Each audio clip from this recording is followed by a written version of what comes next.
दोस्तों, सुबह का नमस्कार। आशा करता हूं मेरे सभी भाई बहन स्वस्थ होंगे और अच्छे होंगे। मैं अरविंद कुमार यादव एक बार फिर ऐसा वाकया, एक ऐसी कहानी रखना चाहता हूं आप लोगों के सामने कि आप लोग भी सुनकर हैरान और दंग रह जाएंगे। दोस्तों, आप लोगों ने कभी सोचा है कि विदेशी लोग अपने इंडिया की में क्यों नहीं व्यापार करना चाहते? बहुत गंभीर प्रश्न मैंने आप लोगों से किया। प्रश्न गंभीर है और इतना ज्यादा गंभीर है कि आप सोच भी नहीं सकते। आप बिल्कुल हैरान हो जाएंगे। और हैरान क्यों हो जाएंगे कि एक व्यक्ति मोहम्मद अहमद बुखारी को निर्दोष होते हुए भी 31 महीने जेल के अंदर बंद रखा गया। तो आप लोग सोच पे ये पड़ गए होंगे कि यार ये कौन सी बड़ी बात है, हो सकता है कोई क्राइम किया होगा तो बंद कर दिया गया। दोस्तों, क्राइम नहीं, केवल जिस शख्स का मैंने नाम लिया है उनकी कंपनी हड़पने के लिए ये पूरा ड्रामा रचा गया। पूरा खेल ऐसा खेला गया कि आदमी जो है भव सागर में ऐसा फंस जाए, मतलब भंवर में, कि उसके लिए निकलने का कोई भी रास्ता नहीं होगा। तो दोस्तों, शुरुआत करते हैं पूरे खेल की। Coastal energetic private limited company के मालिक मोहम्मद अहमद बुखारी जी सन 2022 में सीबीआई के द्वारा इन पर केस दर्ज किया जाता है कि इन्होंने एनटीपीसी को जो कोयला दिया था उसमें इन्होंने 542 करोड़ का घोटाला किया। अब सीबीआई ने केस दर्ज करने के बाद यह मामला चला गया ईडी के पास। अब ईडी के पास जब ये मामला दोस्तों गया तो ईडी ने, जैसा कि आपने कई केसों में और भी देखा है, ईडी ने तुरंत गिरफ्तार किया और इनको जेल भेज दिया गया। अब एक हाथ से सरकार इनकी गर्दन को मोड़ रही है और दूसरी हाथ से सरकार इनकी कंपनी को दिवालिया घोषित करने में लगी। ताबड़तोड़ कार्रवाई चलने लगी और ऐसे में हमारे अदानी जी ने 100% शेयर के हिसाब से इनकी कंपनी को टेक ओवर कर लिया। अब टेक ओवर तो कर ही लेंगे, क्यों कर लेंगे, उसका भी रीजन समझने का प्रयास करिएगा आप लोग भी। कि जब किसी कंपनी का ऑनर ही जेल के अंदर है, वो कंपनी चलाएगा कैसे, क्या करेगा? वो तो जेल के अंदर बैठा हुआ है, और जेल के अंदर बैठ के तो दोस्तों कुछ कर नहीं सकता। जैसा कि अभी आपने देखा था कुछ समय पहले कि कैसे एक सिटिंग मुख्यमंत्री को जेल भेज दिया जाता है ईडी के द्वारा, उसके उप मुख्यमंत्री को भी जेल भेज दिया जाता है। तो पार्टी क्या कर पाएगी? ऐसे ही कंपनी ऑनर जब जेल के अंदर है तो कुछ नहीं कर सकते। वर्ष 2024 आते आते कई बार मोहम्मद बुखारी जी की जमानत निचली अदालत से लेकर सुप्रीम कोर्ट तक रिजेक्ट कराई गई। अब जब रिजेक्ट कराई गई, बड़े मुश्किलों के बाद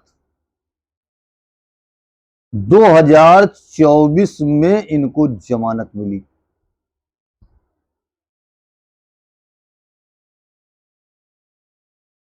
अब 2024 में जब जमानत मिली, इसके बाद मामला ट्रायल पे गया, और उस समय जब दोस्तों फाइनल डिसीजन इनके पक्ष में आया तो बहुत ही आप लोग हैरान हो जाएंगे, जैसे अरविंद केजरीवाल के केस में हुआ था कि कोई भी सबूत साक्ष्य ईडी प्रस्तुत नहीं कर पाई, जिसके कारण इन पे लगे हुए सारे अपराधों से इनको मुक्त कर दिया गया।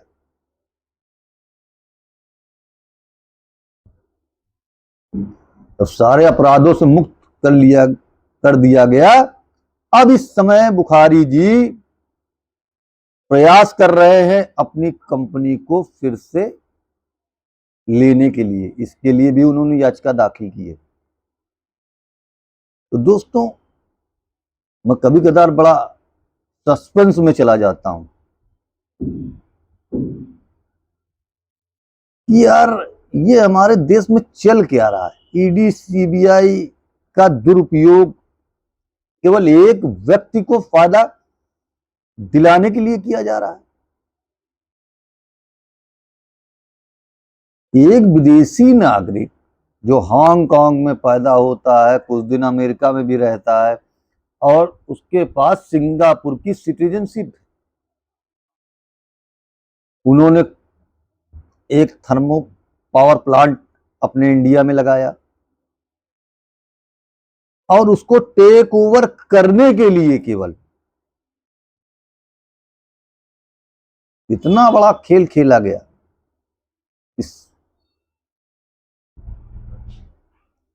इस सरकार से लेकर सारी एजेंसियां तक बुखारी जी के विरोध में चली गई।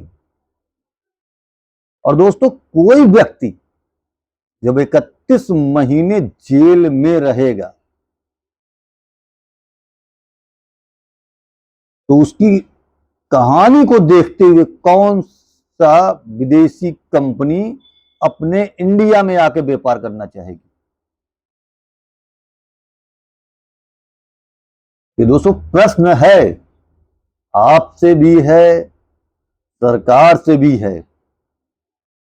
खैर इस समय माहौल तो वो चल रहा है कि अगर आपने आवाज उठाई तो आपके खिलाफ मुकदमा पंजीकृत हो जाएगा, समय नहीं लगेगा। वो वक्त चला गया जब मीडिया स्वतंत्र होती थी, आम नागरिक को सवाल उठाने का अधिकार हुआ करता था। आज के समय तो दोस्तों माहौल बदल चुका है।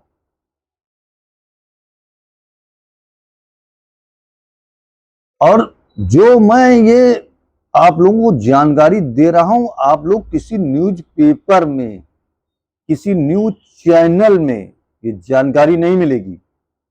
हाँ, सोशल मीडिया प्लेटफॉर्म पर जरूर आप लोगों को ये जानकारी मिलेगी कि कैसे हमारे देश में खेल खेला जा रहा है, स्वतंत्रता बिल्कुल खत्म कर दी जा रही है।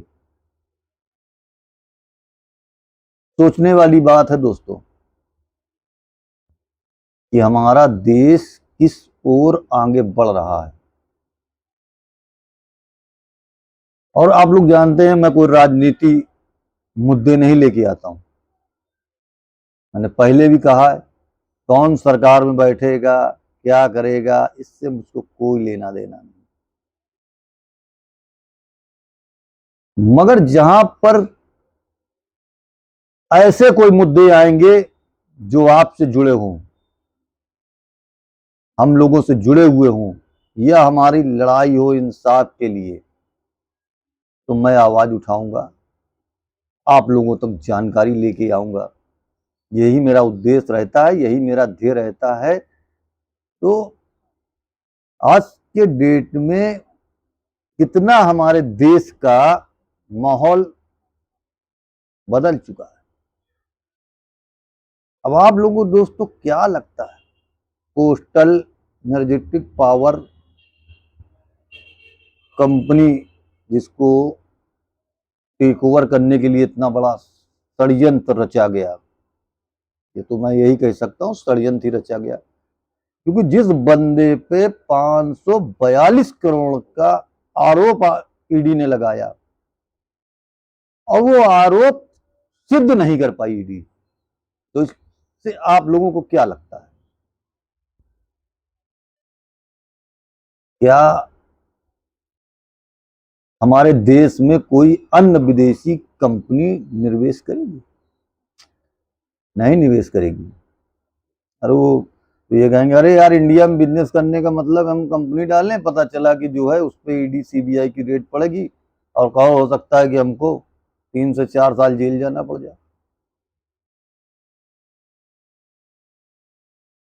तो दोस्तों मेरे सामने ये कहानी आई मोहम्मद अहमद बुखारी जी की। अब वो बेचारे संघर्ष कर रहे हैं अपना थर्मो पावर प्लांट पुनः वापस लेने के लिए, कोर्ट में केस भी दाखिल किया हुआ है। अब देखते हैं दोस्तों कि फैसला उनके हक में आता है कि नहीं आता है। मगर जो कुछ हुआ उनके साथ वो निहायत ही गलत हुआ। और क्या लगता है दोस्तों, जब वो बेगुनाह साबित हो गए तो हमारे वरिष्ठ नेताओं को इस प्रकरण में जांच नहीं करानी चाहिए और दोषी व्यक्तियों के खिलाफ कठोर कार्रवाई नहीं करनी चाहिए? खैर, होता क्या है दोस्तों, इंडिया में विवेचना अधिकारी अपने विवेक का इस्तेमाल करे। उस अगर एक पुलिसकर्मी को लगता है कि नहीं आप दोषी हैं, उसने आपके खिलाफ कलम चला दिया और आप बाद में बेगुनाह साबित होते हैं, तो उस विभाग, चाहे पुलिस विभाग हो, चाहे ईडी हो, चाहे सीबीआई हो, उसके खिलाफ कोई कार्रवाई नहीं होगी इस देश में।